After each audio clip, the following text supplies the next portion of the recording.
All right, welcome everyone. Today we're going to have a look at this past weekend's GenCon Secret Lair tournament, which was a legacy tournament where people played for awesome promos. Participation was to Spell Pierce. If you top 32, you earn the Murktide Regent.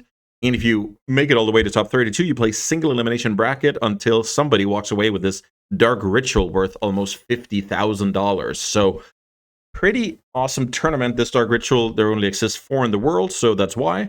I'm excited to see if somebody ends up picking up all 4. That would be, yeah, pretty amazing. We are basically going into this tournament. Everybody knew that it was going to be dominated by blue-black. That's the name of the game until the next BNR. But what I found interesting was the 2 different flavors of blue-black that faced off in the finals. So let's have a look at those decks. First up, we have Max Smith here coming in as the runner-up, playing what is seemingly classic blue-black reanimator, but it really isn't, because Mac has cut Wasteland from the deck and basically said, Wasteland doesn't help my unfair plan. I want to cut some corners here to fit some pre-sideboarded stuff to have a leg up in the mirror. And those cards are Dismember, hard removal for a troll, good early against Frog, or late, I guess. Can fail if the opponent has 4 cards, then maybe you just lose the game anyway. Yeah, the Fairy Macabre is a 0 mana uncounterable way to not get reanimated. And with the Coffin Purge here has extra utility because of the entombs in the list. So basically, the first Coffin Purge means you have 5 ways to interact with the graveyard just solely because of this slot. Aside from that, Mac is running 4 of all the good cards, the cantrips, the griefs, the forces, 2 different fatties, days, all the reanimation stuff. And he also found room for 2 Undercity Sewers. So pretty cool innovation here, removing Wasteland in order to have more sideboard cards at the ready. Mac was obviously gunning for the top of the metagame, which was definitely expected to be Reanimator. So good job to him.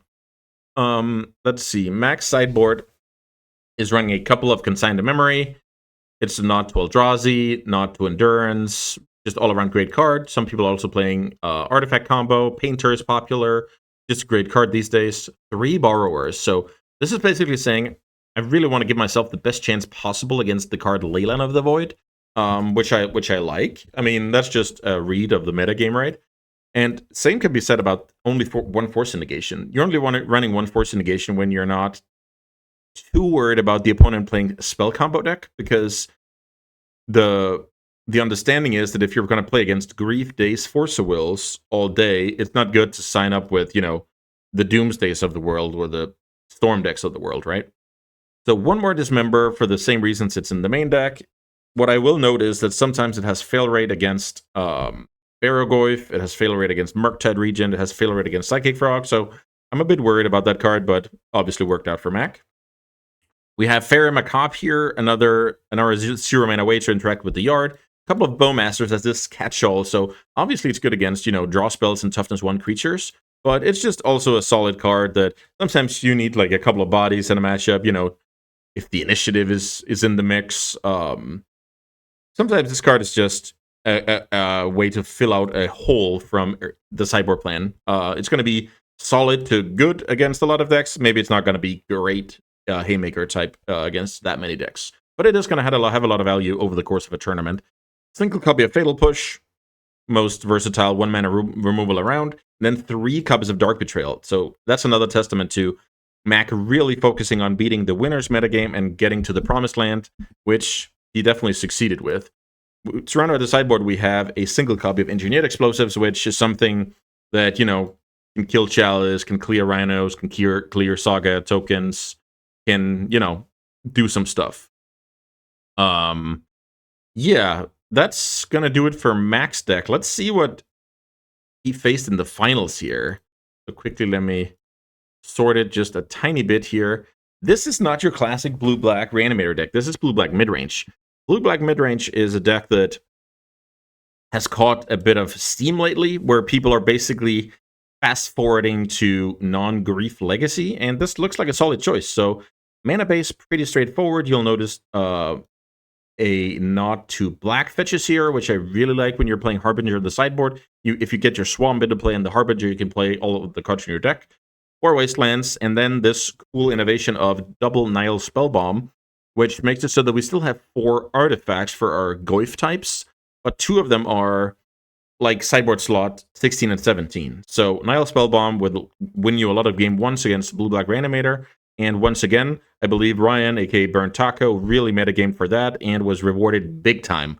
Cantrips, Forces, Daces, Psychic Frogs, Pushes, very standard. 4 copies of Nethergoyf. So Nethergoyf is not going to be attacking for a ton on turn 2, but it's going to be a very, very cheap threat to deploy so you can play out the rest of your game plan, and before you know it, you're going to have a 4-5 that your opponent has to plow, otherwise it will come back. If this gets plowed, it's more likely your Psychic Frog survives and all of that jazz. That's very strong. Double Tameo to kind of give the deck another angle of, sure, if we just sit here and I push your threat and I force this and I bounce that with Brazen, I stall with Bowmaster blockers, all of a sudden you can draw your half of your deck and easily win the game. And up until that point, you're stifling your opponent's ability to attack with small creatures, and maybe you bring back, I don't know, a push or a brainstorm, and you get a little bit of value. All of that for just 1 mana investment. Tameo is definitely here to stay. It's great in Eternal formats. Single Go for the Throat to basically just have a 5th removal spell that takes care of most creatures, no questions asked.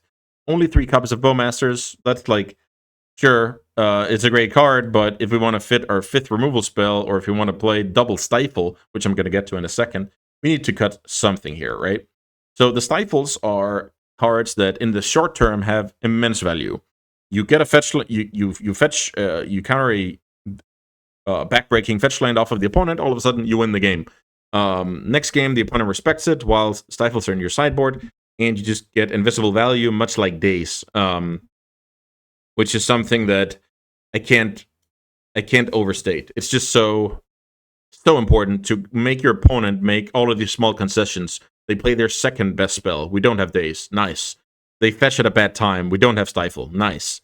They cast a Brainstorm at a bad time. We don't have Bowmasters. Nice. Like, all of this will add up, and that's why, partially, why this deck is so strong, because it can play so many of these cards that the opponent has to respect, whether they're there or not.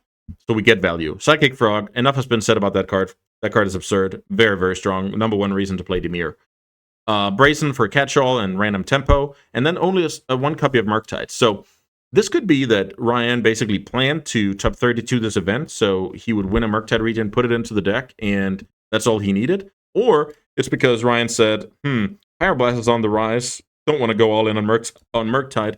People's Graveyard are really under duress. Maybe I'm going to play against other mid-range decks with Maniac Spellbomb. Murktide is going to be not unreliable. Who knows? Also, there's a little bit of conflict with Nethergoyf, so 1 Murktide rounds out the thread base. I think in my draft of the deck, I play 2 Murktides. I think that card is very good to draw the first copy of, and if I draw the second, maybe I can cast it.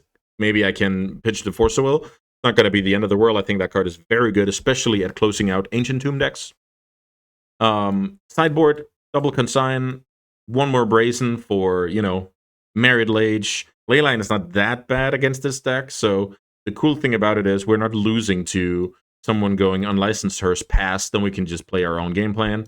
Couple of Forces, so a little bit of more respect for combo. Makes sense because Burnt Taco does not have the Griefs, so we only have Force and Daze and Wastelands to protect. I guess Stifles and Bowmasters also count. Couple of Harbinger here, which is a card I really like out of mid-range, whether it's like a 4-color control deck, or lands, or Cloudpost. This card is going to be absurd. Very, very strong, especially if you can fetch out the basic Swamp that I alluded to.